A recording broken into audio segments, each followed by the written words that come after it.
Hello বন্ধুরা, স্বাস্থ্য ও পরিবার কল্যাণ মন্ত্রণালয়ের আওতাধীন স্বাস্থ্য শিক্ষা ও পরিবার কল্যাণ বিভাগের আরও একটি সরকারি চাকরির বিজ্ঞপ্তি প্রকাশিত হয়েছে, যেখানে মোট 3টি ক্যাটাগরির পোস্টে 17 জন লোক নিয়োগ করা হবে।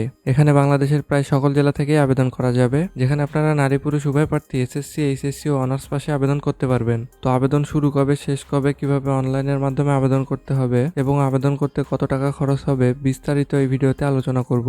অবশ্যই ধৈর্য ধরে ভিডিওটি শেষ পর্যন্ত দেখবেন। তো স্বাস্থ্য শিক্ষা পরিবার কল্যাণ বিভাগে যে 3টি পদের বিজ্ঞপ্তি প্রকাশিত হয়েছে তা আমরা দেখে নিচ্ছি। এখানে 3 নম্বর পদে অফিস সহায়ক নেওয়া হবে 20তম গ্রেডে 8,250 থেকে 20,010 টাকা বেতনে 11 জন লোক নিয়োগ করা হবে, যেখানে আপনারা শুধুমাত্র এসএসসি পাশে আবেদন করতে পারবেন। এরপরে 2 নম্বর পদে কম্পিউটার অপারেটর নিয়োগ করা হবে 13তম গ্রেডে 11,000 থেকে 26,590 টাকা বেতনে 3 জন লোক নিয়োগ করা হবে। এখানে আবেদন করার জন্য আপনাকে কোনো স্বীকৃত বিশ্ববিদ্যালয় হতে বিজ্ঞান বিভাগে স্নাতক বা সমমানের ডিগ্রি থাকতে হবে এবং কম্পিউটার মুদ্রাক্ষরিকে বাংলায় 25 এবং ইংরেজিতে 30 শব্দের গতি থাকতে হবে।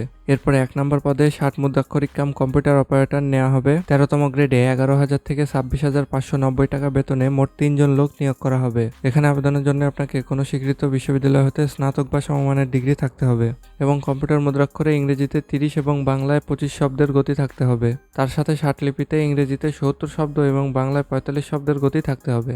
এখন বলে দেব আবেদন শুরু কবে, শেষ কবে এবং আবেদন করতে কত টাকা লাগবে।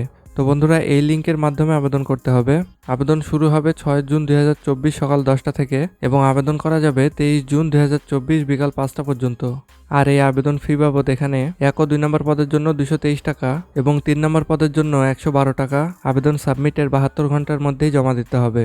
এখন দেখে নেব কোন কোন জেলার প্রার্থীরা এখানে আবেদন করতে পারবেন।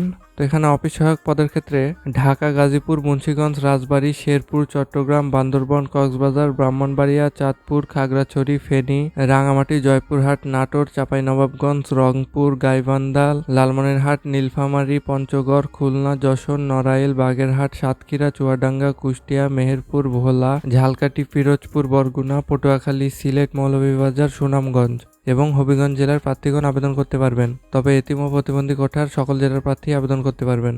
এরপরে 1 ও 2 নম্বর পদের ক্ষেত্রে ঢাকা, গাজীপুর, মানিকগঞ্জ, মুন্সিগঞ্জ, নারায়ণগঞ্জ, নরসিংদী, ফরিদপুর, শরীয়তপুর, কিশোরগঞ্জ, টাঙ্গাইল, জামালপুর, নেত্রকোনা, শেরপুর, চট্টগ্রাম, বান্দরবান, কক্সবাজার, ব্রাহ্মণবাড়িয়া, কুমিল্লা, খাগড়াছড়ি, ফেনী, লক্ষ্মীপুর, নোয়াখালী, রাঙামাটি, রাজশাহী, জয়পুরহাট, পাবনা, নওগাঁ, নাটোর, চাঁপাইনবাবগঞ্জ, রংপুর, দিনাজপুর, গাইবান্ধা, কুড়িগ্রাম, নীলফামারী, পঞ্চগড়, ঠাকুরগাঁও, ঝিনাইদহ, মাগুরা, নড়াইল, সাতক্ষীরা, চুয়াডাঙ্গা, কুষ্টিয়া, মেহেরপুর, বরিশাল, ভোলা, ঝালকাঠি, পিরোজপুর, বরগুনা, সিলেট, মৌলভীবাজার, সুনামগঞ্জ এবং হবিগঞ্জ জেলার প্রার্থীগণ আবেদন করতে পারবেন। তবে এতিম ও প্রতিবন্ধী কোটার সকল জেলার প্রার্থীরাই আবেদন করতে পারবেন।